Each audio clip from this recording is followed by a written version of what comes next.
से निवेदन करूं कि वो हम सबका मार्गदर्शन करें। आदरणीय भूपेंद्र जी।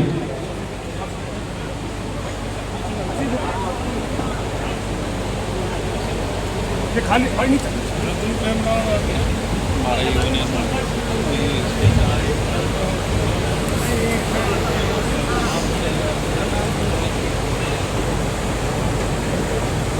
भारत माता की,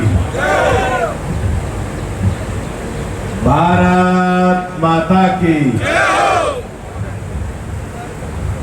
मंच पर उपस्थित बहरोड के हमारे वरिष्ठ विधायक सम्माननीय जसवंत जी, भारतीय जनता पार्टी के हमारे अध्यक्ष भाई महासिंह जी, भाई अशोक गुप्ता जी, अलवर के जिला प्रमुख चौधरी बलबीर जी, राजस्थान सरकार के पूर्व मंत्री भाई हेम सिंह जी, भाई राजेंद्र यादव जी, हमारे पूर्व विधायक मास्टर वामन जी, पंचायत समिति के प्रधान पति माननीय बस्तीराम जी, नगर परिषद बहरोड के चेयरमैन श्री सीताराम जी, हमारे पूर्व विधायक भाई मंजीत जी, भाई लक्ष्मीकांत भारद्वाज जी, बहन नीलम जी, बहन सरोज जी, भाई बलवान जी, भाई झाबर जी और दूसरी पंक्ति में भी बैठे हुए सभी पार्टी के वरिष्ठ नेतागण, इस कार्यक्रम के संयोजक देवेंद्र जी और जिनका आज जन्म दिवस है भाई मोहित जी, आपको जन्मदिन की बहुत बहुत शुभकामनाएं। वो आज बस्तीराम जी का भी जन्म दिवस है, तो बस्तीराम जी को भी बहुत बहुत शुभकामनाएं। भाई मोहित एक गुलदस्ता बस्तीराम जी को भी भेजता हूँ।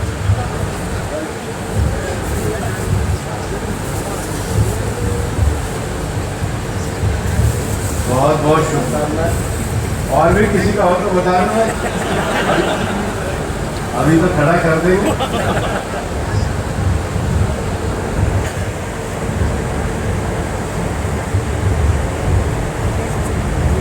सबसे पहले तो यहाँ उपस्थित बहरोड के अपने सारे भाइयों और बहनों को मैं प्रणाम करता हूँ। सांसद के रूप में भी 1 वर्ष पूरा हुआ है, लेकिन 1 वर्ष में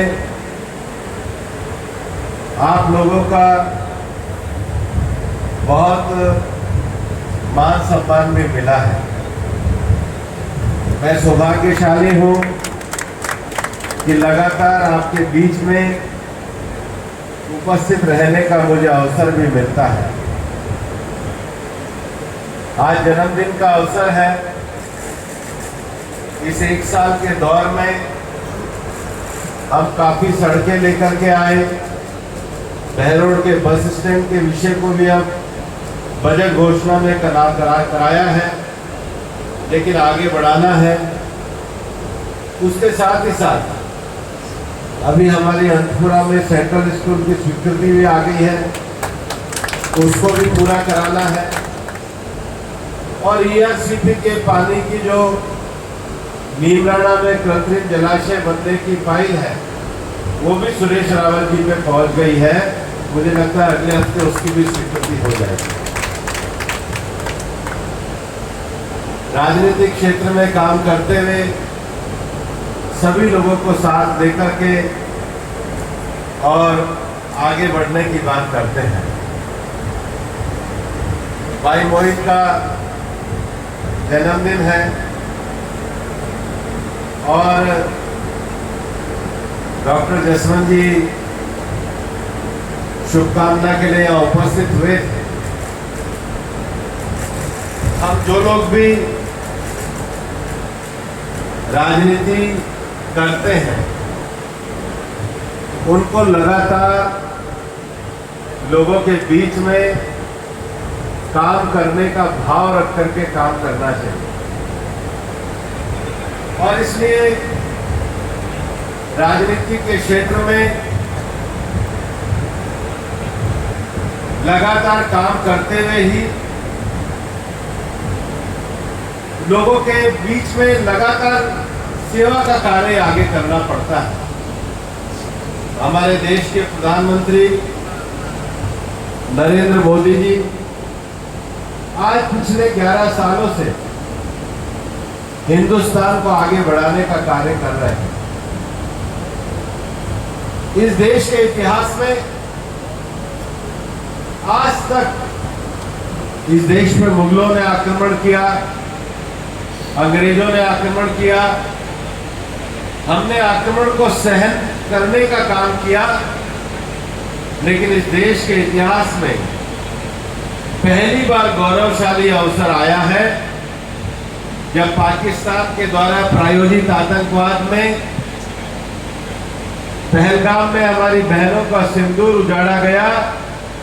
प्रधानमंत्री जी के नेतृत्व में ऑपरेशन सिंदूर करके पाकिस्तान के 150 किलोमीटर अंदर आतंकवादियों की और उनके सेना के ढांचे को ध्वस्त किया गया।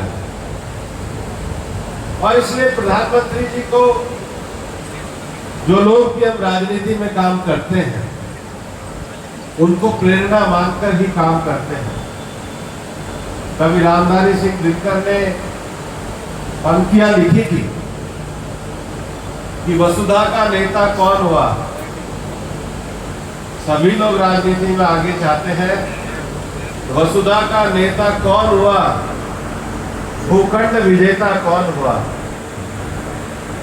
अतुलित यश क्रेता कौन हुआ, नव धर्म प्रणेता कौन हुआ, जिसने ना कभी आराम किया, विघ्नों में रहकर काम किया।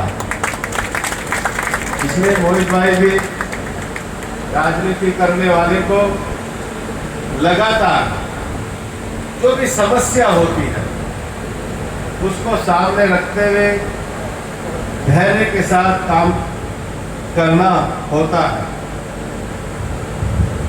और सबसे बड़ा उदाहरण यही है कि हम शांति के साथ लोगों के भावनाओं के आधार पर सेवा करते रहे। 11 सालों में प्रधानमंत्री जी ने इस देश की राजनीति में हिंदुस्तान को एक मजबूत भारत तो बनाया ही है, लेकिन एक ऐसा भी भारत बनाया है जिसमें राजनीति में रहते हुए अकाउंटेबिलिटी को बड़ा स्थान दिया है। राजनीति में रहते हुए शासन के नए आयामों को गढ़ने का काम किया है। और यही कारण है कि 11 सालों में हिंदुस्तान इंफ्रास्ट्रक्चर से लेकर मैन्युफैक्चरिंग तक, बेसिक जरूरतों की बातों से लेकर गरीब कल्याण तक बहुत सारे विषयों में आगे बढ़ा है। राजनीति एक अच्छे विषय को भी कैसा जन आंदोलन बना सकती है, ये मोदी जी से सीखना चाहिए कि जब योग दिवस का 11 साल पूरे हुए तो 2.5 करोड़ से ज्यादा लोगों ने एक साथ योग करके स्वस्थ रहने का संकल्प किया। आप कल्पना कर सकते हो कि 2.5 करोड़ लोग सुबह 7 बजे आकर एक जगह इकट्ठे हो जाए। ये देश के मानस को बनाने का, ये देश के मानस को परिवर्तन करने का ये बहुत बड़ा काम नरेंद्र मोदी जी प्रधानमंत्री जी ने किया। और यही कारण है उन्होंने नए लक्ष्य दिए हैं कि 2047 का अगर बड़ा मजबूत भारत बनाना है तो इंफ्रास्ट्रक्चर का तो काम करना ही है, लेकिन नई पीढ़ी को तैयार करना होगा। नई पीढ़ी को मानसिक रूप से तैयार करना होगा, शारीरिक रूप से तैयार करना होगा और बौद्धिक रूप से तैयार करना होगा। प्रधानमंत्री जी ने सांसद खेल उत्सव का मंत्र देश के सभी सांसदों को दिया है। हम अक्सर ये देखते हैं कि गांव में 10वीं 11वीं 12वीं के बच्चे कहीं ना कहीं जरूर शाम को घूमते हैं। अगर गांव में हम मंदिर भी बनाते हैं, अच्छे पुस्तकालय की संकल्पना करें तो निश्चित रूप से जिनके मन में कुछ नया जानने की उत्साह होगी, उनके लिए बैठने का एक नया स्थान बनेगा, एक सकारात्मक वातावरण का निर्माण होगा। प्रधानमंत्री जी ने पूरे देश को यह नारा दिया है कि हर आदमी अपने जीवन में एक पेड़ माँ के नाम पर जरूर लगाए। एक पेड़ माँ के नाम पे लगाने का अर्थ है कि इस धरती पर दो ही लोगों का हमारे पे एहसान है। एक हमारी माँ का, जिसने हमें जन्म दिया। आज तो आप बहुत बड़े हो, दौड़ते हो, सारे काम करते हो, पर कल्पना करो जब तक बच्चा 3-4 साल का होता है, एक माँ ही होती है जो उसके खाने का ध्यान रखती है, उठने का ध्यान रखती है, बैठने का ध्यान रखती है। जन्म ही नहीं देती, जन्म देने के बाद भी 3 साल तक उसकी हर बात की चिंता करती है, सामर्थ्यवान बनाती है कि हम चल सके, हम खा सके, हम ठीक से अपना विकास कर सके। और दूसरा धरती माँ का, क्योंकि इस धरती पे फैक्ट्री में सब चीज़ें बनाई जा सकती है, लेकिन खाने का अनाज तो धरती माँ पे फसल लगने से ही आता है। कुछ भी बना सकते हो, फैक्ट्री में अनाज नहीं उगा सकते, फैक्ट्री में आप फल नहीं उगा सकते। और इसलिए हमें खाने का जो पूरे हमारा जो पालन पोषण है वो धरती माँ करती है। तो इसका सबसे बड़ा एहसान उतारने का तरीका क्या है? इसका सबसे बड़ा एहसान उतारने का तरीका यह है कि एक पेड़ माँ के नाम पर जरूर लगाएं। ये एक पेड़ माँ के नाम अभियान है। और इसलिए चाहे खेल का विषय हो, चाहे शिक्षा का विषय हो, और चाहे एक पेड़ माँ के नाम अभियान करने का विषय हो। इस समय बारिश अच्छी आ रही है, इस बार बारिश की उम्मीद भी अच्छी है। और हमने अलवर में जहाँ 104 लाइब्रेरी बनाई है, अपनी लोकसभा में सरकार से हम 107 एनिकेट बनाने के लिए पैसा भी लेकर के आए। मैं ये जानता हूँ कि हम सबको निश्चित रूप से आज एक नई राजनीति की शुरुआत करनी है। मैं मोहित भाई को बधाई देना चाहता हूँ कि अपने जन्मदिन पे उन्होंने पुस्तकालय की बात भी करी है, खेल की भी बात करी है, और खेल के साथ साथ उन्होंने पेड़ लगाने की बात भी करी है। और इसलिए मैं इतना ही कहना चाहता हूँ कि जैसा मैंने शुरू में कहा था कि विघ्न जो आते हैं उसको दूर करने वाला ही राजनीति कर सकता है। मैं अंतिम बार यही कहना चाहता हूँ, जो मेरे को दिनकर जी की अच्छी कविता लगती है कि मुख से ना कभी उफ कहते हैं, जो कभी शिकायत नहीं करते। मुख से ना कभी उफ कहते हैं, संकट का चरण न कहते हैं, जो आ पड़ा सब सहते हैं, उद्योग नित रहते हैं, शूलों का मूल नशाने को, बड़खुद विपत्ति पर छाने को, है कौन विघ्न जग ऐसा जग में टिक सके आदमी के मत में। है कौन विघ्न ऐसा जग में टिक सके आदमी के मग में। हम ठोक ठेरता है जब नर, पर्वत के जाते पांव उखड़, मानव जब जोर लगाता है, पत्थर पानी बन जाता है। जय हिंद।